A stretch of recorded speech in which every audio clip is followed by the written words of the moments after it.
Hey everybody, we're back. We're still trying to work on quadratic functions, and we are going to start in this section learning how to solve quadratic equations using the quadratic formula.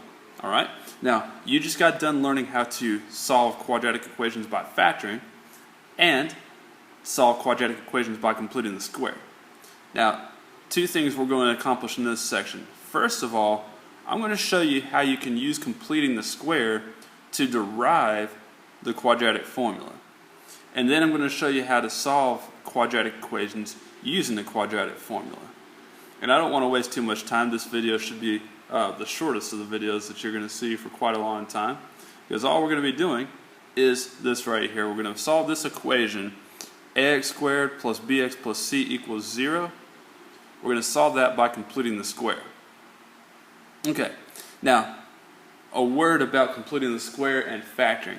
Remember we said that factoring only works to solve quadratic equations some of the time, but completing the square solves quadratic equations every single time. It's a method that works 100% of the time. And so we can solve this equation by completing the square, guaranteed. And remember, the goal is we're going to make it so that one side of the equation is a perfect square trinomial, and the other side of the equation, well, it doesn't matter what the other side of the equation is. We need the side of the equation where the x squared is in x to be a perfect square trinomial. So let's get to work on that.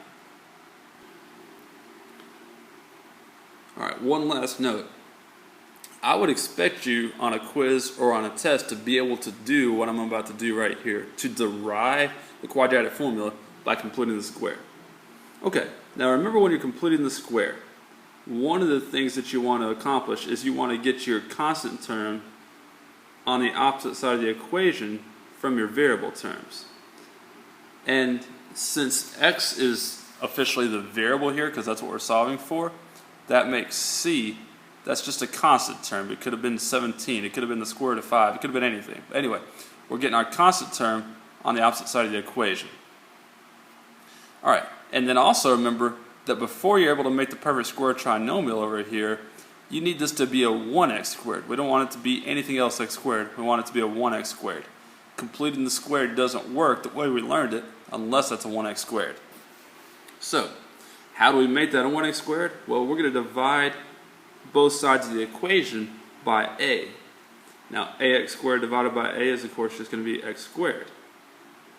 And then that'll give us plus b divided by ax equals the opposite of c over a. Alright, hopefully you're with me so far. Alright, now here's the next challenge for us. Remember that what you do is you take half of your linear coefficient, normally half of what we would call b, but we have a b over a here, so I'm going to say half of the linear coefficient.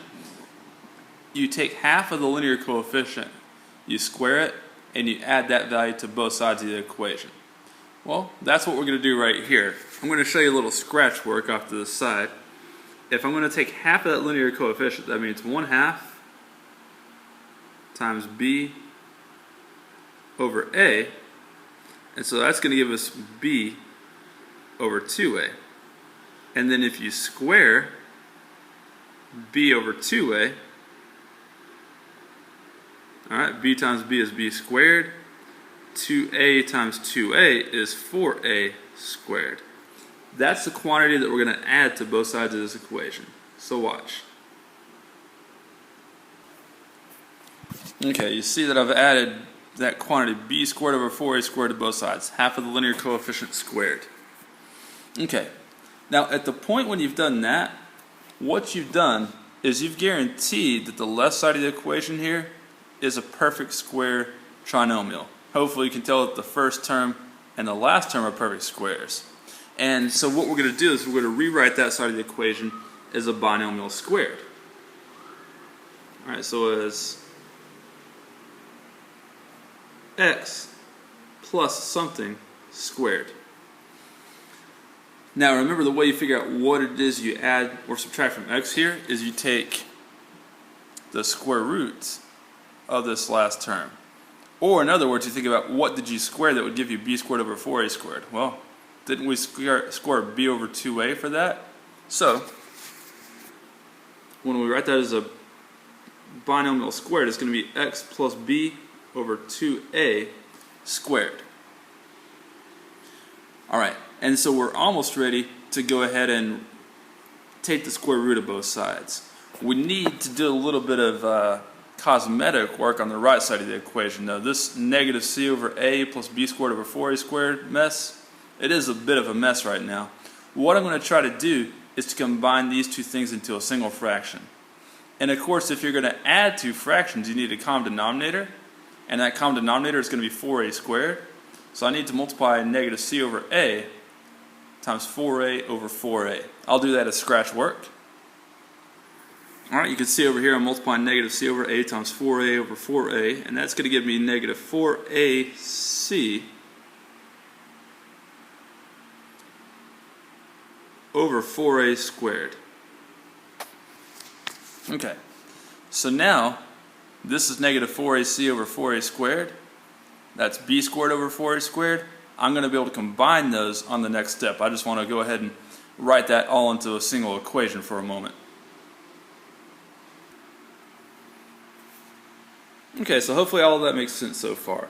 Now I need to clean the screen up a little bit so I've got room to finish. So I'm going to erase a bunch of this stuff. If you need to make sure you understand any of the work that I've done so far, pause now before I erase it and check it out.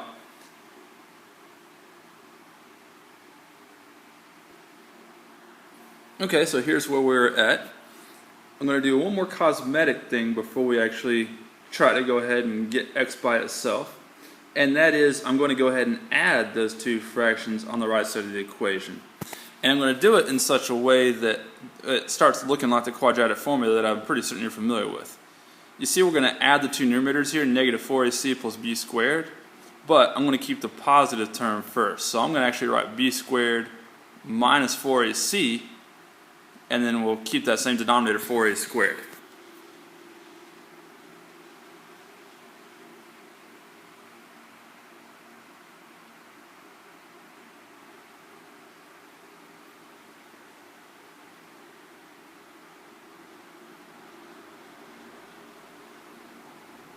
Okay, now we're at the point where we're ready to go ahead and take the square root of both sides. Remember, that's what you're trying to do ultimately when you're completing the square, is make it so that you can take the square root of both sides to ultimately get x by itself.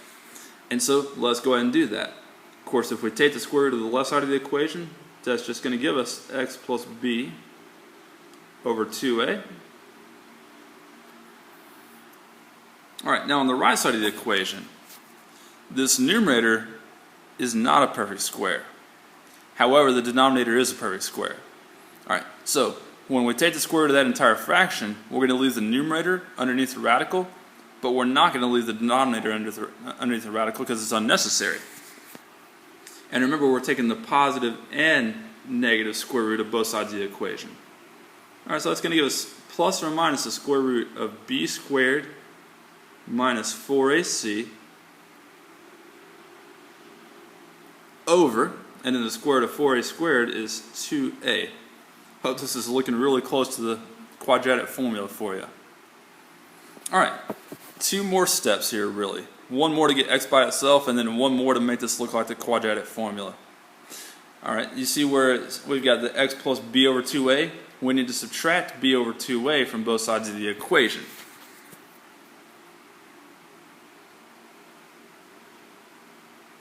Now I'm going to write it in front actually. It's going to give me negative b over 2a. Then we got plus or minus the square root of b squared minus 4ac over 2a.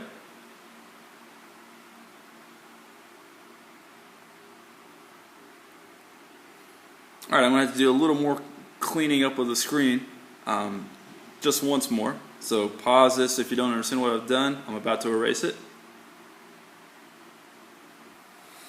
Okay, and very simply, the last thing I can do here is I can take these two fractions that already have a common denominator, and I can combine them into a single fraction. Alright, 2a will be the denominator of that fraction, and then we'll just write the numerators as an addition slash subtraction problem because of the plus or minus. So, here is the solution to ax squared plus bx plus c equals 0. When you solve it for x, you get x equals the opposite of b plus or minus the square root of b squared minus 4ac all over 2a. Alright, and that, I hope you recognize,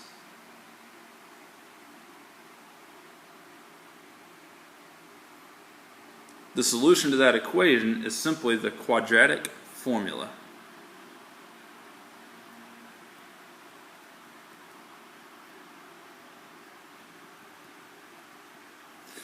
And just as the quadratic formula, just as completing the square works to solve every quadratic equation, so too does the quadratic formula. And you'll see in the next video why we care about having the quadratic formula. It makes a lot of things a lot easier. Thanks for your attention. Hope you can repeat this on a quiz or a test. I'll see you next time.